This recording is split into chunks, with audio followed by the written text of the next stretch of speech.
భగవద్గీత సర్వమానవాళికి కల్పవృక్షం. భగవద్గీత జ్ఞానగీత, జీవనగీత. భగవద్గీతను చదువుదాం, రాతను మార్చుకుందాం, దేశాన్ని ఉద్ధరిద్దాం. భగవద్గీతను చదువుదాం, జ్ఞానాన్ని పెంపొందించుకుందాం, దేశాన్ని ఉద్ధరిద్దాం. జై శ్రీకృష్ణ. భగవద్గీత 2వ అధ్యాయం 45వ శ్లోకం. జై శ్రీకృష్ణ. ఓం కృష్ణం వందే జగద్గురు. హరే కృష్ణ కృష్ణ కృష్ణ హరే హరే, హరే రామ రామ రామ హరే హరే. 2వ అధ్యాయం 45వ శ్లోకం. త్రైగుణ్య విషయా వేదాని త్రైగుణ్యో భవార్జున, నిర్ద్వంద్వో నిత్యసత్వస్థో నిర్యోగక్షేమం ఆత్మవాన్. అనువాదం. వేదముల ప్రధానముగా త్రిగుణములకు సంబంధించిన విషయములను గూర్చి చర్చించును. ఓ అర్జున, నీవు ఈ త్రిగుణములకు అతీతుడవు కమ్ము. సుఖదుఖాది ద్వంద్వముల నుండి మరియు యోగాక్షేమముల నేడి చింతల నుండి విడివడిన వాడవై ఆత్మనిష్ఠుడవు కమ్ము. భాష్యము. భౌతిక కార్యములన్నీయును త్రిగుణములతో కూడిన కర్మలతోనూ మరియు ఫలములతోనూ కూడియుండును. భౌతిక జగత్తున బంధములను కలిగించు కామ్య ఫలములను పొందుటకే అవి ఉద్దేశింపబడినవి. వేదములు సామాన్య మానవులను ఇంద్రియ తృప్తిని కోరు స్థితి నుండి ఆధ్యాత్మిక స్థితికి క్రమముగా ఉద్ధరించుట కొరకై ఉపయోగపడు సకమా కర్మలను ఎక్కువగా ఉపదేశించును. శ్రీకృష్ణ భగవానునికి మిత్రునిగా మరియు శిష్యునిగా అర్జునుడు వేదాంత తత్వము యొక్క ఆధ్యాత్మిక స్థితికి ఎదగవలసినదిగా ఇక్కడ ఆదేశింపబడెను. బ్రహ్మ జిజ్ఞాస లేదా పరబ్రహ్మమును గూర్చిన ప్రశ్నలే ఆ వేదాంత తత్వము యొక్క ఆరంభంలోని అంశము. భౌతిక ప్రపంచమునందలి జీవులందరూ మనుగడ కొరకై తీవ్ర సంఘర్షణమును సల్పుచుందురు. భగవానుడు అట్టి వారి కొరకై భౌతిక ప్రపంచమును సృష్టించిన పిమ్మట ఆ భౌతిక బంధముల నుండి విడివడి జీవించుట ఎట్లో కూడా ఉపదేశించు వైదిక జ్ఞానమును ప్రసాదించెను. ఇంద్రియ తృప్తిని కలిగించు కర్మలు అనగా కర్మకాండతో కూడిన భాగము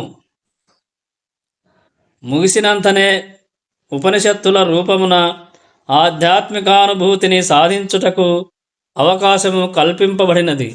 భగవద్గీత పంచమ వేదమైన మహాభారతము యొక్క భాగమైనట్లు ఉపనిషత్తులు కూడా వివిధ వేదములందలి భాగములు. ఈ ఉపనిషత్తులు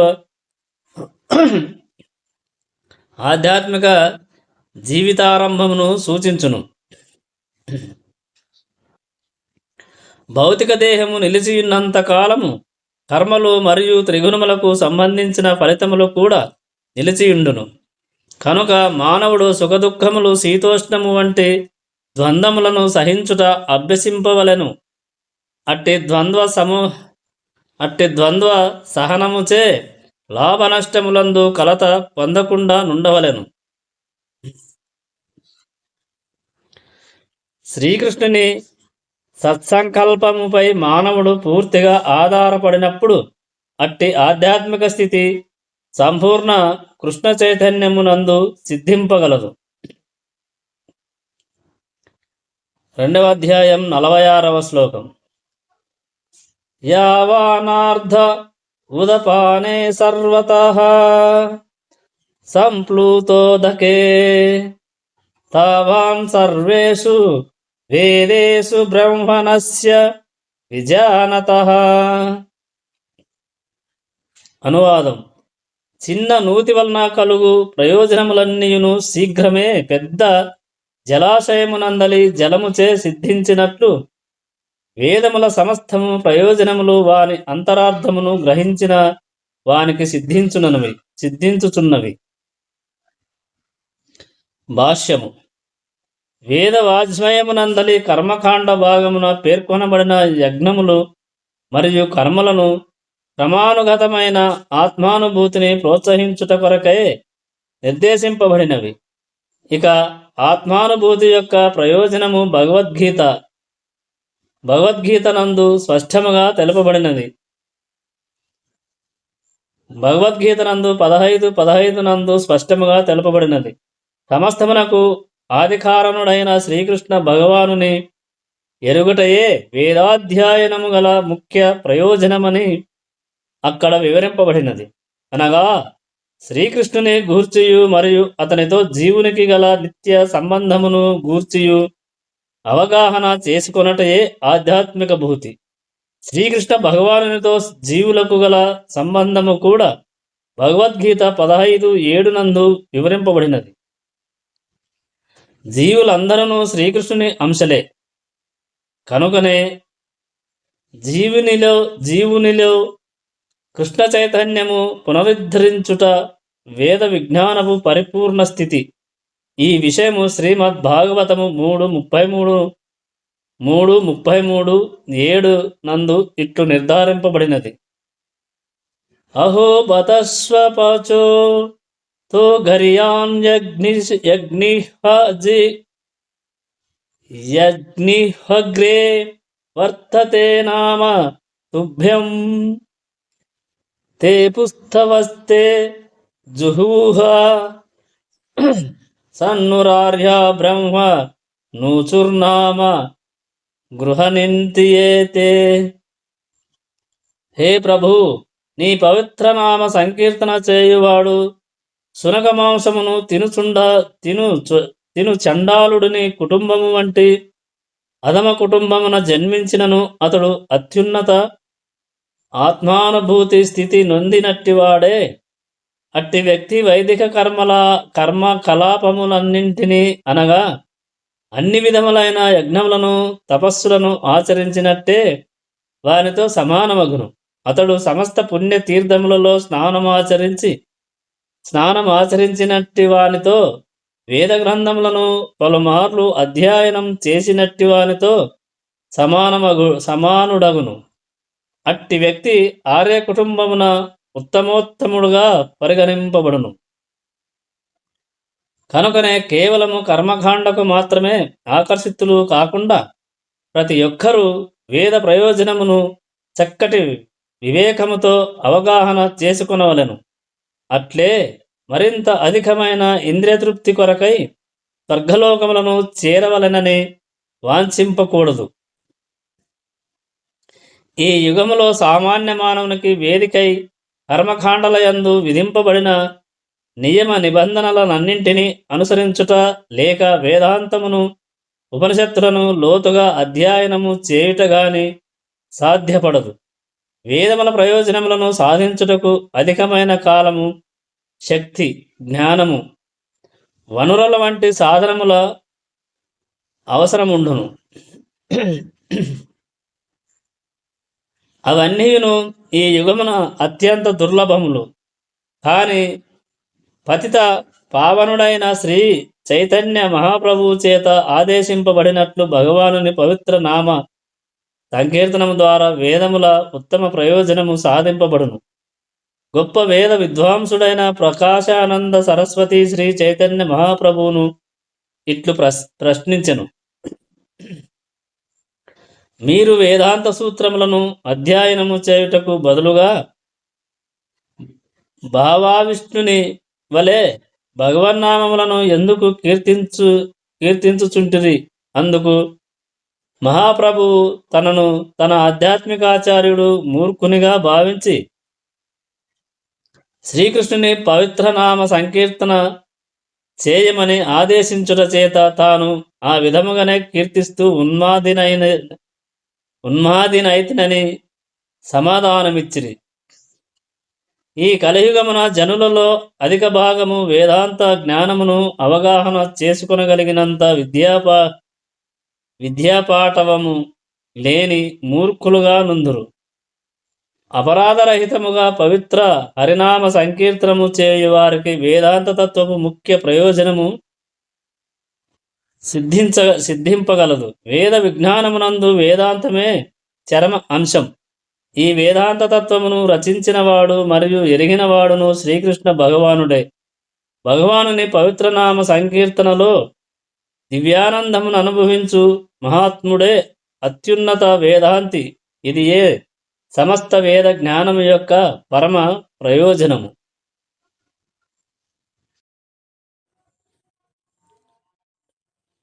47వ శ్లోకం. కర్మణ్యే వాధికారస్తే మా ఫలేషు కదాచన మా కర్మఫల హేతుర్భార్మాతే సద్ఘోస్త కర్మని. అనువాదం. విద్యుక్త ధర్మమును నిర్వర్తించుటయందే నీకు అధికారము కలదు, కానీ కర్మఫలమునందు కాదు. నీ కర్మఫలములకు నీవే కారణమని ఎన్నడూను భావింపకము. అలాగుననే విద్యుక్త ధర్మమును వీడుటయందు ఆసక్తుడవు కాకుము. భాష్యము. కర్మలు 3 రకములు. విద్యుక్త ధర్మములు, కర్మ, దుష్కర్మలు, వికర్మ. ఆ కర్మలు మానవుని భౌతిక గుణస్వభావముననుసరించి విధింపబడిన కర్మలు విద్యుక్త ధర్మములు. ప్రామాణిక గ్రంథములు అంగీకరింపని కర్మలు దుష్కర్మలుగా పిలువబడును. ఆ కర్మ అనగా విద్యుక్త ధర్మమును చేయకుండుట. ఇక్కడ భగవానుడు అర్జునునికి కర్మ చేయకుండా ఉండరాదనియు మరియు ఫలమునందు ఆసక్తి లేకుండా విద్యుక్త ధర్మమును విధిగా నిర్వహింపవలెననియు ఆదేశించెను. కర్మఫలములయందు ఆసక్తిని కలిగియుండువాడు అట్టి కర్మలకు కూడా కారణమగును. ఇట్లు అతడు అట్టి కర్మల ఫలితములను వలన సుఖపడువాడో లేక దుఃఖపడువాడో ఎగుచున్నాడు. విద్యుక్త ధర్మములను నిత్య కర్మలు, అత్యవసర కర్మలు, కామ్యకర్మలని 3 విధములుగా విభజింపవచ్చును. వైదిక శాస్త్రాదేశాలననుసరించి ఎట్టి లాభాపేక్షను కోరకుండా స్వధర్మముగా చేయబడు నిత్యకర్మము సత్వగుణ కర్మం అనబడును. ఫలితమును ఆశించుచూ చేయబడు కర్మ బంధకారణమైనందున అది శుభప్రదము కాజాలదు. ప్రతి ఒక్కరికి వారి విద్యుక్త ధర్మమునందు అధికారము కలదు, కానీ అతడు ఆ ధర్మమును ఫలాపేక్ష రహితముగా నిర్వర్తింపవలెను. అట్టి ఫలాపేక్ష రహితమైన విద్యుక్త ధర్మ పాలనము మానవుని నిస్సందేహముగా ముక్తి మార్గము వైపునకు నడిపించును. కనుకనే ఫలాసక్తి లేకుండా స్వధర్మముగా జీవించి యుద్ధమును చేయమని భగవానుడు అర్జునునికి బోధించి ఉండెను. యుద్ధమున పాల్గొనకుండుట కూడా మరొక విధమైన ఆసక్తియే యగును. అట్టి ఆసక్తి ఎన్నడను మానవుని మోక్ష మార్గమునందు నడిపించదు. ఆసక్తి అనుకూలమైనను లేక ప్రీతికూలమైనను అది బంధకారణమే కాగలదు. ఆ కర్మ పాపపూరితమైనది కనుకనే స్వధర్మముగా భావించి యుద్ధము చేయుటయే అర్జునునికి శుభప్రదమైన మోక్ష మార్గమై ఉన్నది. 48వ శ్లోకం. యోగస్త్యః కురుః కర్మాణి సద్గజం అత్వక్త్వా ధనంజయ సిద్ధ్యోః సమో భూత్వా సమత్వం యోగ ఉచ్యతే. అనువాదం. ఓ ధనంజయ, జయాపజయములందు ఆసక్తిని విడనాడి సమభావముతో నీ విద్యుక్త ధర్మమును నిర్వహింపుము. అట్టి సమభావమే యోగమనబడును. భాష్యము. శ్రీకృష్ణుడు అర్జునునికి యోగమందు వర్తించమని బోధించుచున్నాడు. ఆ యోగమనగానేమిటి? సదా కలతలకు గురిచేయు ఇంద్రియములను నియంత్రించి మనస్సుని భగవానుపై కేంద్రీకరించుటయే యోగమనబడును. ఆ భగవానుడెవ్వరు? దేవాది దేవుడైన శ్రీకృష్ణుడే భగవానుడు. అట్టి శ్రీకృష్ణుడే యుద్ధము చేయమని అర్జునునితో స్వయముగా చెప్పుచుండుట చేత యుద్ధ ఫలితములతో అర్జునునికి ఎట్టి సంబంధము లేదు. లాభము లేదా విజయము అనున్నది శ్రీకృష్ణుని సంకల్పమునకు సంబంధించినది.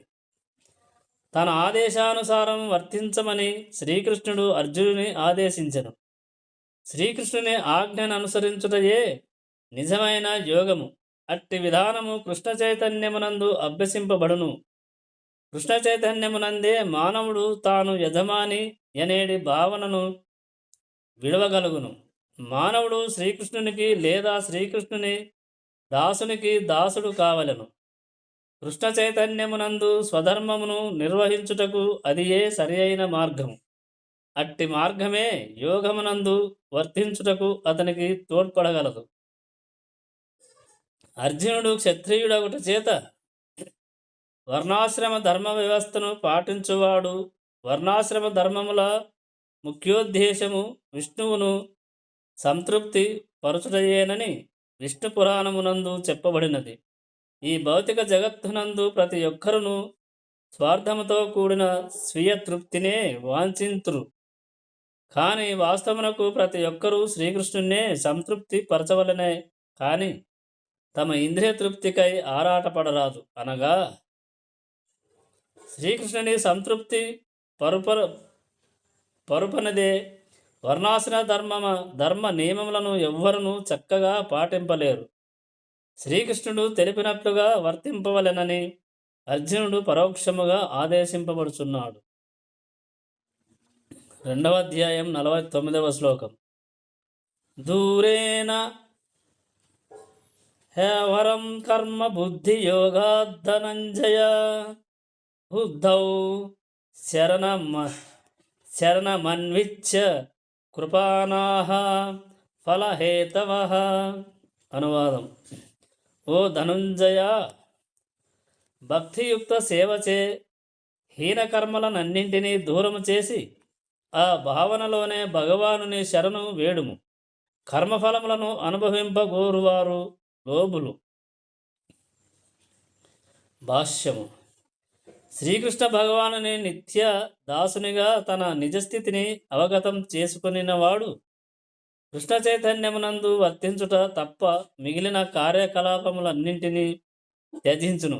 ఇదివరకే వివరింపబడినట్లు బుద్ధియోగము అనగా శ్రీకృష్ణ భగవానుని దివ్యమగు ప్రేమయుక్త సేవ. అట్టి భక్తియుక్త సేవయే జీవునికి సరి అయిన కర్మ విధానము. లోపులకు మాత్రమే భౌతిక బంధములలో మరింత అధికముగా చిక్కుకొనుచు తమ కర్మ ఫలితములోను అనుభవింప గోరుదురు. కృష్ణ చైతన్యముతో చేయబడు కర్మలు తప్ప మిగిలిన కర్మలన్నీయును కర్తను జనన మరణ చక్రమునందు ఎల్లప్పుడూ బంధించుచున్నందున అవి హేయములైనట్టివే. కనుకనే ఎవ్వరును అట్టి కర్మలకు కారణమవ్వాలని వాంఛింపకూడదు.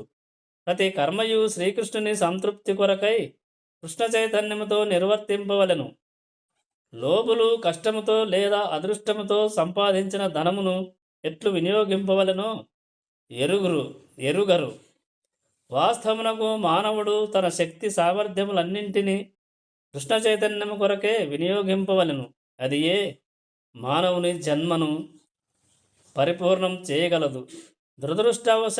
దురదృష్టవంతులైన వ్యక్తులు లోబుల వలె తమ మానవ శక్తిని భగవత్ సేవయందు వినియోగింపరు.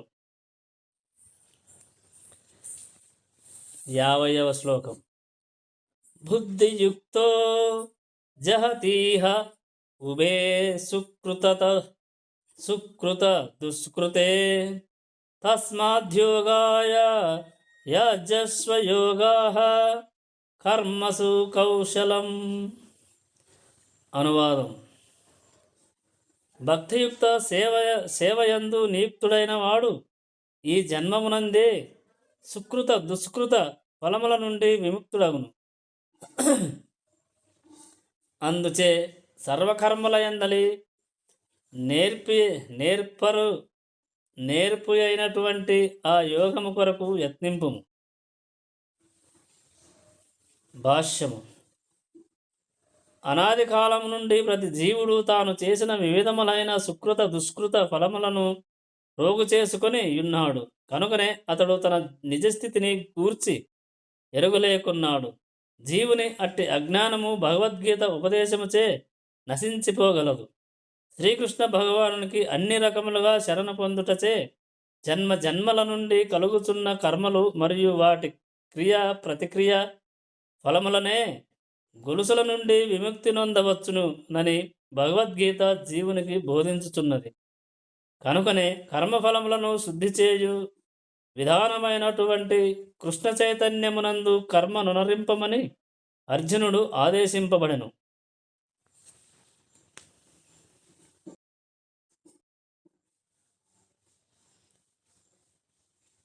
రెండవ అధ్యాయం 51వ శ్లోకం. కర్మజం బుద్ధియుక్తా హి ఫలం త్యక్త్వా మనిషినః జన్మబంధ వినుర్ముక్తాః పదం గచ్చంత్య నామయం. అనువాదం. ఆ విధముగా భక్తియుక్త సేవయందు నియుక్తులై మునులు లేక భక్తులు ఈ భౌతిక జగత్తునందు కర్మఫలముల నుండి తమను విముక్తులను కావించుకొందురు. ఈ విధముగా వారు జనన మరణ చక్రము నుండి విడివడి భగవద్ధామమును తిరిగి చేరుట ద్వారా దుఃఖరహితమైన స్థితిని పొందుదురు. భాష్యము. ముక్తజీవులు దుఃఖరహితమైన లోకమునకు చెందినవారు. శ్రీమద్భాగవతమునందు 10:14-58 ఇట్లు తెలుపుచున్నది.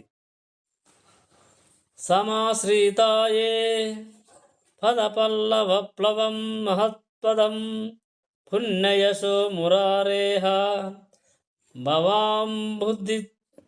భవాంబుధిర్వత్స పదం పరం పదం పదం పదం యద్వి పదం నతేషాం.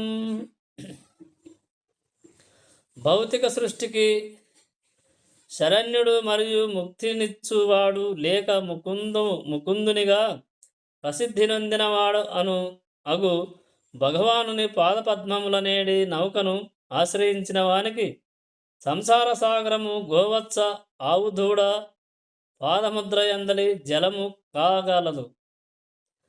పరమపదము లేదా భౌతిక దుఃఖరహితమైన ప్రదేశము లేక వైకుంఠమే ఆ భక్తునికి గమ్యస్థానము. అంతేకాని అడుగడుగున అపాయములు ఎరుగు అన్యస్థానము కాదు. ఈ భౌతిక జగత్తు అడుగడుగున అపాయములతో నిండిన దుఃఖపూరితమైన ప్రదేశమని అజ్ఞానవశమున మానవుడు గుర్తింపజాలడు. అట్టి అజ్ఞానము చేతనే బుద్ధిహీనులు కామ్య కర్మల ద్వారా తమ స్థితిని చక్కపరుచుకొనుటకు యత్నించుచుందురు. అట్టి కర్మఫలములు తమకు ఆనందమును కలిగింపవచ్చునని కూడా వారు భావింతురు. కానీ విశ్వమునందు ఎక్కడ ఏ విధమైన భౌతిక శరీరము కూడా దుఃఖరహితమైన జన్మమును కలిగింపలేదని వారెరుగరు. ఈ విశ్వమంతటను జన్మము, మృత్యువు, వృద్ధాప్యము, వ్యాధి అనేటి 4 రకాల దుఃఖములు వ్యాపించియున్నవి. కానీ భగవానుని నిత్య సేవకుడనను తన నిజరూప స్థితిని అవగతము చేసుకునినవాడు దేవాది దేవుని స్థితిని ఎరిగి అతని భక్తి యుక్త సేవయందు నియుక్తుడగును. తత్ఫలితముగా అతడు భౌతికమైనట్టి దుఃఖపూరిత జీవితమునకు గాని కాలము మరియు మరణముల ప్రభావము గాని లేనటువంటి వైకుంఠలోకములందు ప్రవేశించుటకు అర్హుడగుచున్నాడు. వాస్తవమునకు తన నిజస్థితిని ఎరుగుట ఎనగా భగవానుని పరమోన్నత స్థితిని ఎరుగటయే. జీవుని స్థితి మరియు భగవానుని స్థితి సమానములేనని తప్పుగా భావించువాడు అంధకారమునందన్నట్టివాడు. కనుక అట్టివాడు భగవానుని భక్తియుక్త సేవయందు ఎన్నడూను నెలకొనజాలడు. అట్టివాడు తనకు తానే భగవానుడనని భావిస్తూ జన్మ మృత్యు పరంపరకు మార్గమనేర్పరచుకును. కానీ సేవయే తన నిజస్థితి అని ఎరిగినవాడు శ్రీకృష్ణ భగవానుని సేవకు అంకితుడై శీఘ్రమే వైకుంఠ లోకములను పొందుటకు అర్హుడగుచున్నాడు. భగవానుని కొరకు సేవ చేయుటయే కర్మయోగము లేక బుద్ధియోగము ఎనబడును. స్పష్టముగా చెప్పవలనన్నా అదియే భగవానుని పట్ల భక్తియుక్త సేవ ఎనబడును. 52వ శ్లోకం. యదా తే మోహకలిలం బుద్ధిర్యతి తరిష్యతి తదా గంతాసి నిర్వేదం శ్రోతవ్యస్య శ్రుతస్య చ.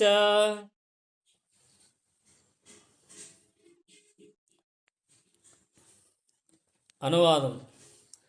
ఎప్పుడు నీ బుద్ధి మోహమును దట్టమైన అరణ్యమును దాటునో అప్పుడు నీవు వినిన దాని ఎడ మరియు వినవలసిన దాని ఎడ విరక్తిని కలిగిన వాడగుదువు. భాష్యము.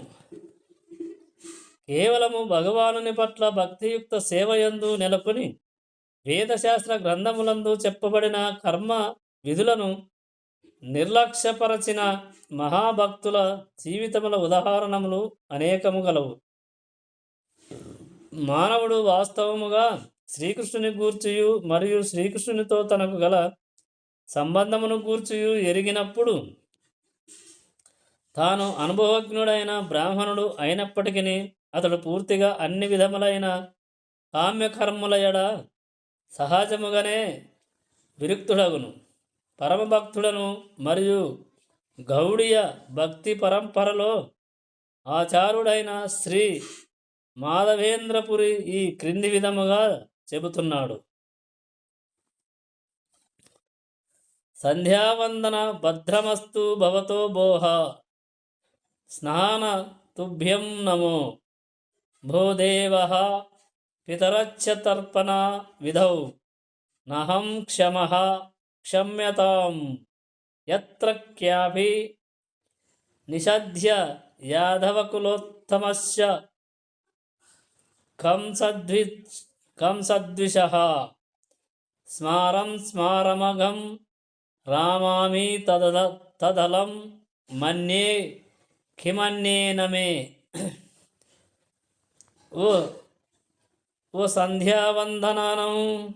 ఓ సంధ్యావందనమా నీకు జయమగుగాక. ఓ స్నానమా నేను నీకు ప్రణామములు అర్పింతును.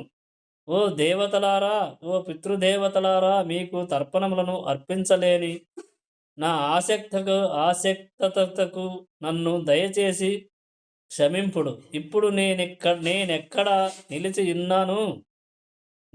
నిలిచి యున్నను యదువంశ తిలకుడను కంస విరోధి అయిన శ్రీకృష్ణుని స్మరించుచు సమస్త పాపబంధముల నుండి నేను విముక్తులను కాగలను. ఇదియే నాకు చాలునని నేను భావించుచున్నాను.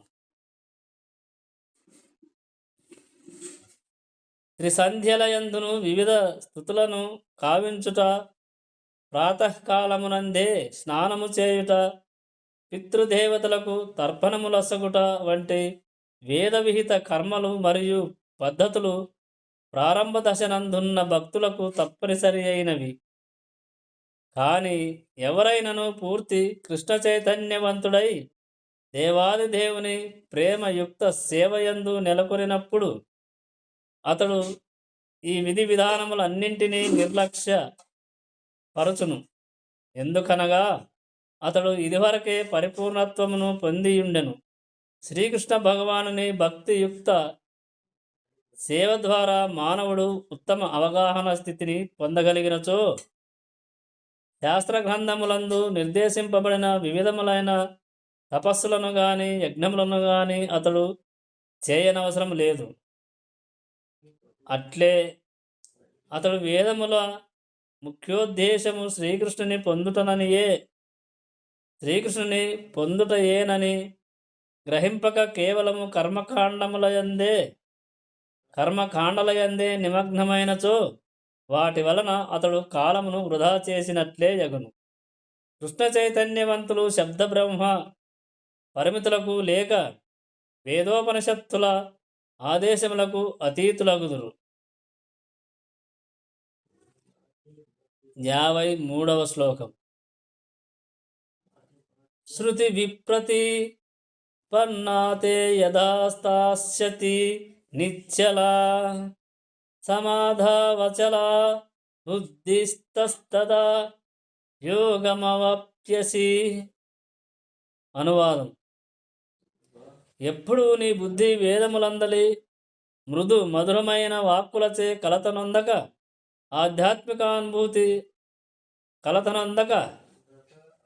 ఆత్మానుభూతి అనేడి సమాధి యందు స్థితమగునో అప్పుడు నీవు దివ్య చైతన్యమును పొందగలుగుదువు. భాష్యము. ఎవరైనా సమాధి మగ్నుడైన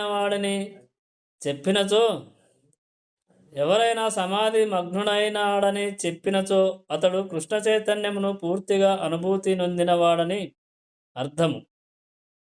అనగా సంపూర్ణ సమాధి యందు నెలకొనిన మానవుడు బ్రహ్మము, పరమాత్మ, భగవానుడు అనేడి తత్వములో అనుభూతిని పొందియుండును. తాను శ్రీకృష్ణుని నిత్య దాసుడననియు మరియు శ్రీకృష్ణుని పట్ల భక్తియుక్త సేవయే నిజమైన స్వధర్మమని ఎరుగటయే ఆత్మానుభూతి అందలి పరిపూర్ణత్వ స్థితి.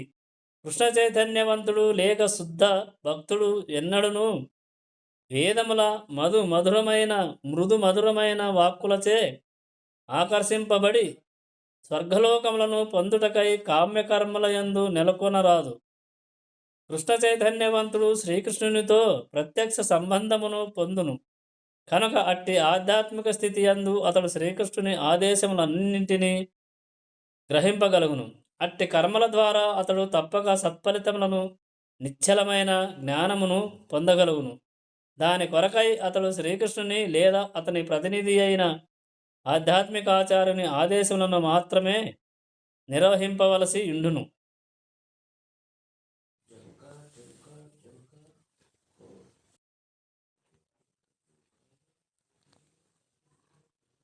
రెండవ అధ్యాయం 54వ శ్లోకం.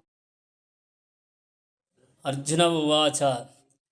స్థితప్రజ్ఞస్య కా భాషా సమాధిస్య కేశవ స్థితదీహ కిం ప్రభాషేత కిమాసిత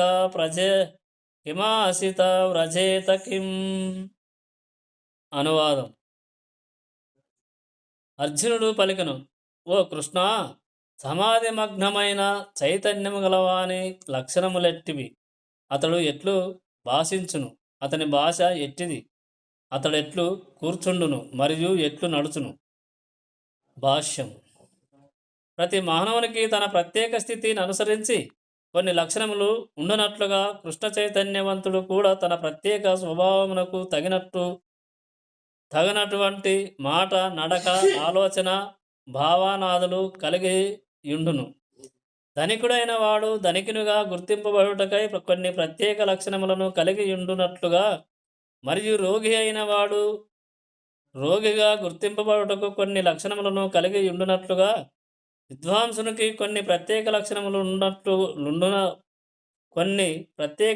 ఉండునట్లుగా దివ్యమైన కృష్ణ చైతన్యమునందు వ్యక్తి తన వివిధ వ్యవహారములందు కొన్ని ప్రత్యేక లక్షణములను కలిగి ఉండును. భక్తుడు అట్టి ప్రత్యేక లక్షణముల గూర్చి భగవద్గీత నుండి తెలుసుకొనవచ్చును. భాషించుట అనున్నది మానవుని ప్రధాన లక్షణమగుటచే కృష్ణ చైతన్యవంతుడు ఎట్లు భాషించుననేది విషయము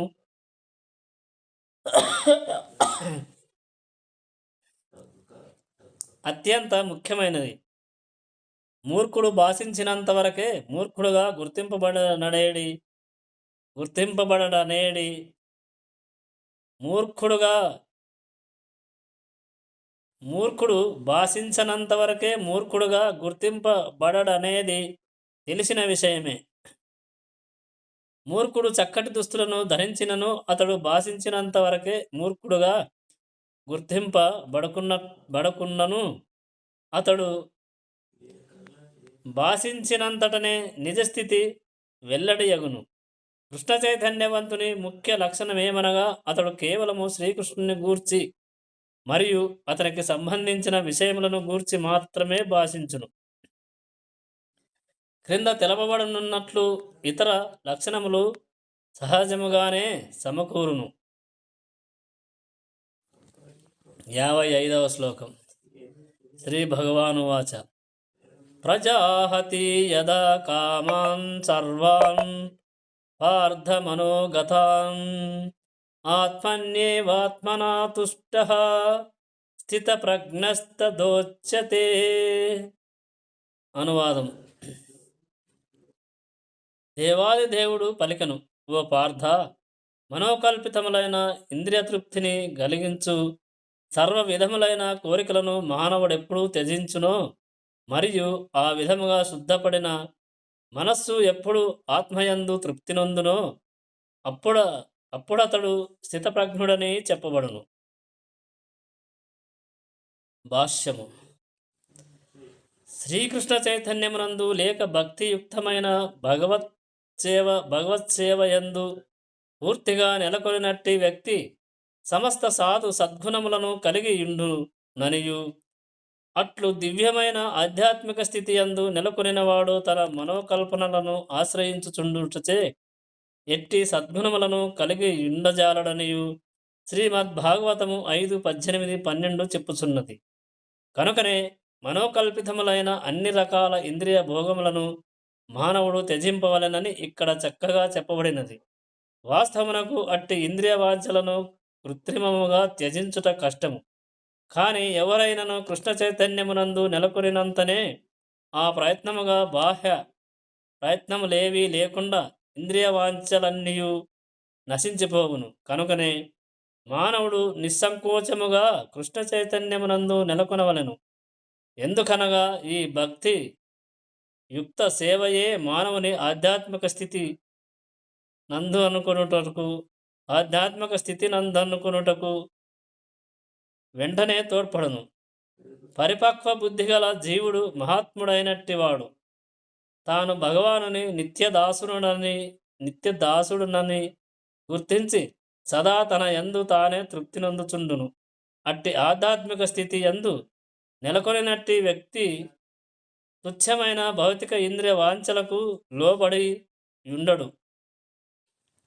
అనగా దేవాది దేవుని నిత్య సేవయనేడి తన సహజ స్థితి యందు అతడు సదా ప్రసన్నుడై ఉండును. 56వ శ్లోకం. దుఃఖేష్వనుద్విగ్న మనాః సుఖేషు విగతస్పృహః వీతరాగభయక్రోధః స్థితధీర్ము నిరుచ్యతే. అనువాదం. త్రివిధ తాపములందును కలతనొందని మనస్సు గలవాడను, సుఖము కలిగినప్పుడు ఉప్పొంగని వాడను, ఆ శక్తి భయము క్రోధముల నుండి విడివడిన వాడును అగు మానవుడు స్థిరమైన మనస్సు గల ముని అని చెప్పబడును. భాష్యము. ముని అను పదమునకు ఒక స్థిరమైన నిర్ణయమునకు రాకుండా మానసిక కల్పనలతో అనేక విధములుగా మనస్సును కలతపెట్టు వాడని అర్థం. ప్రతి మునికి కూడా ఒక ప్రత్యేక దృక్కోణము నుండును. ఒక ముని ఇతర మునులకు భిన్నముగా ఉండనిచో వాస్తవ అర్థములతో అతడు ముని అని పిలువబడుటకు అర్హుడు కాజాలడు. నా చాసౌ ఋషిర్యస్య మతం నా భిన్నం మహాభారతము వనపర్వము 313 117. కానీ భగవానుడు ఇక్కడ తెలిపిన స్థితధీర్ముని సామాన్య మునుల కంటే భిన్నుడు. అట్టి స్థిత ధీర్ముని మనోకల్పత భావములన్నింటినీ త్యజించుటచే సదా కృష్ణ చైతన్యమునందుండును. స్తోత్ర రత్నము 43 ననుసరించి ప్రశాంత నిశ్శేష మనోరథాంతర అతడు అన్ని రకముల మనోకల్పనా భావములను అధిగమించి శ్రీకృష్ణుడే లేక వాసుదేవుడే సర్వమనేడి స్థిర నిశ్చయమును కలిగియుండును. వాసుదేవ సర్వమితి మహాత్మా సుదుర్లభ. భగవద్గీత 7:19. అట్టివాడే స్థిరబుద్ధి కలిగినట్టి ముని అని చెప్పబడును. అట్టి సంపూర్ణ చైతన్యవంతుడైన వ్యక్తి త్రివిధ తాపములందును ఎట్టి కలతనొందడు. ఎందుకనగా అతడు తన పూర్వజన్మ కర్మల చేత మరింత అధిక దుఃఖములను పొందుటకు పాత్రుడనని భావించును. అట్టి తాపత్రయములనన్నింటినీ భగవానుని కృపగా అంగీకరించును. అంతేకాకుండా భగవానుని కృపచేత తన దుఃఖములన్నీయును సాధ్యమైనంత తక్కువ పరిమాణమున కలుగుచున్నవనియు అతడు విశ్వసించును. అట్లే సుఖము కలిగినప్పుడు అతడు ఆ సుఖమునకు తాను అర్హుడను కానని భావిస్తూ అట్టి కీర్తిని శ్రీకృష్ణునకు ఆపాదించును. అతడు భగవానుని కృపచేతనే అట్టి అనుకూల సుఖ వాతావరణమునందు నిలిచి భగవానునికి చక్కటి సేవను అందించగలుగుతున్నానని గ్రహింపగలుగును. భగవత్సేవ కొరకు ఆ భక్తుడు ఎల్లప్పుడూ ధైర్యమును కలిగియుండి క్రియాశీలుడై ఆసక్తి రాగ మరియు అనాసక్తులచే ద్వేష ప్రభావితుడు కాకుండును. ఇంద్రియ సుఖము కొరకు దేనినైనను గ్రహించుట ఎనున్నది ఆసక్తి కాగా అట్టి భౌతిక ఇంద్రియ సుఖములందు ఆసక్తి లేకుండుట అనాసక్తి ఎనబడును. కానీ కృష్ణ చైతన్యమునందు నెలకొనినట్టి వ్యక్తి మరియు అనాసక్తులకు అతీతుడగును. కనుకనే తన ప్రయత్నములు విఫలమైనను అతడు ఏమాత్రము క్రోధమునకు గురికాడు. విజయము లభించినను లభింపకున్నను కృష్ణ చైతన్యవంతుడు సర్వదా స్థిర నిశ్చయమును కలిగియుండును.